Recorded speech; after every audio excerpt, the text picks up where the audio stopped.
اعوذ باللہ من الشیطان الرجیم، بسم اللہ الرحمن الرحیم۔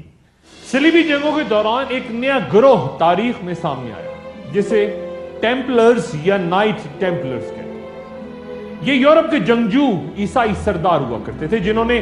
ناقابل تسخیر مسلمانوں کے خلاف یورپینز کو نہ صرف یہ کہ حوصلہ دیا بلکہ کشت خون کا ایک ایسا نیا دور شروع کیا جو کہ صدیوں بعد بھی کسی نہ کسی شکل میں جاری ہے، اور ان کے عقائد کے مطابق تب تک جاری رہے گا جب تک کہ عیسائیوں کے حقیقی جناب مسیح علیہ السلام دوبارہ دنیا میں تشریف لا کر باطل قوتوں کو ختم نہیں کر دیتے۔ یہ نائٹ ٹیمپلرز مسلمانوں، یہودیوں کے علاوہ خود سیاہ فام عیسائیوں کو بھی قتل کر دیتے، گویا یہ مذہبی سے کہیں زیادہ ایک نسلی مار کا آرائی کے قائل تھے۔ جو صلیبی جنگیں بڑھتی گئیں، ان نائٹس کی تعداد بھی بڑھتی گئی اور ان عیسائی سرداروں کی جگہ پھر یہودی زوما نے لینی شروع کر دی، اور بعد میں یہ مذہب کا لبادہ کچھ بدل کر انسانی برادری کا کام کرنے کا دعویٰ کرتے سامنے آنے لگے۔ وقت گزرنے کے ساتھ ساتھ یہ گروہ مذہبی سے معاشرتی اور پھر معاشی اجارہ قائم کرتا دنیا پر غیر محسوس انداز میں حکمرانی کا سوچنے لگا۔ پس پردہ رہ کر اہم کاروباری اداروں سے لے کر حکومتوں تک کو اپنے مقاصد کے لیے بنانا اور گرانا ان کا مخصوص ہنر بن گیا۔ یہ سوال اہم کہ انہوں نے خود کو نائٹ ٹیمپلرز یا شروع میں ٹیمپل یا ہیکل کا محافظ کیوں کہا؟ یہ کس چیز کی حفاظت کر رہے تھے اور کس لیے کر رہے تھے اور کس سے کر رہے تھے؟ محققین کا کہنا ہے کہ یہ شروع میں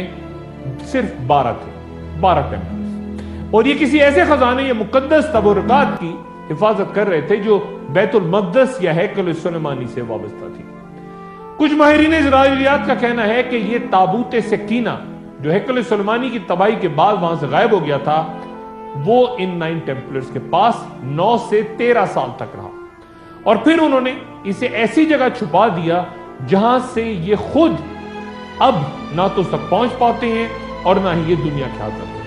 کسی کو معلوم نہیں کہ تابوت سکینہ کہاں ہے۔ وہ اس کی تلاش میں سرگرداں ہیں کہ ان کو دوبارہ اس کے بغیر دنیا پہ غلبہ نہیں مل سکتا،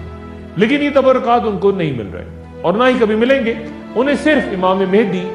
آخر الزماں سے پہلے برآمد کریں گے، اور آخر الزماں میں انہیں امام مہدی کے پاس دیکھ کر کئی یہودی ایمان بھی لے آئیں گے اور بہت سے اسے تسلیم کرنے سے انکار بھی کر دیں گے۔ ان تبرکات کے محافظ کے طور پہ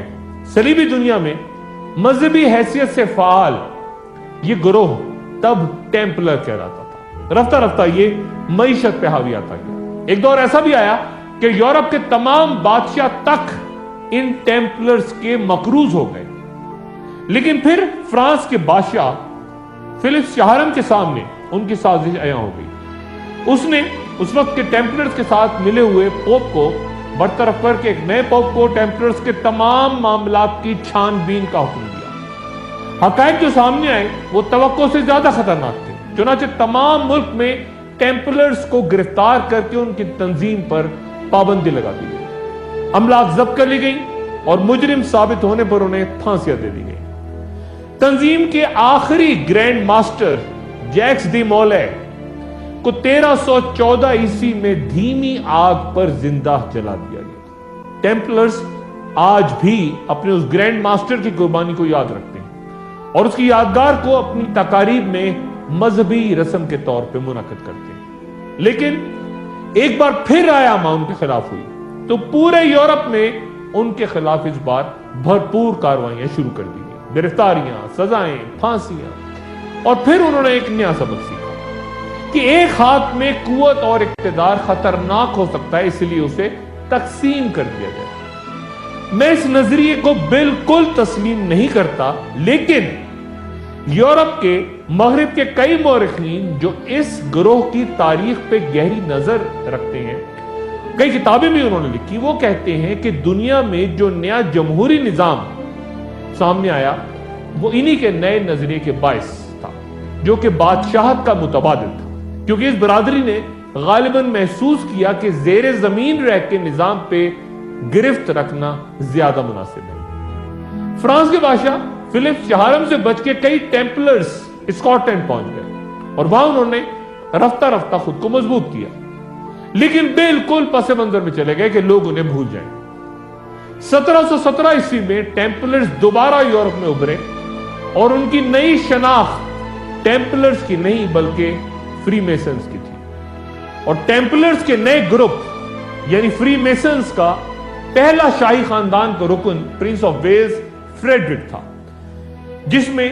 برطانیہ کے کئی بادشاہ، ملکائیں، شہزادے بعد میں شامل ہوتے چلے گئے، اور یہاں تک کہ وزیر اعظم چرچل کو بھی فری میسن کہا جاتا ہے۔ نئی شناخت اور گروہ میں معاشرے کے قداور لوگ شامل ہو گئے، اور آج بھی لاہور کے مال روڈ پہ وہ عمارت موجود ہے جو ایک دور میں فری میسنز کا پرنس ایلبرٹ وکٹر لاج 2370 EC کہلاتی تھی۔ وہ لوگ جو دجال کو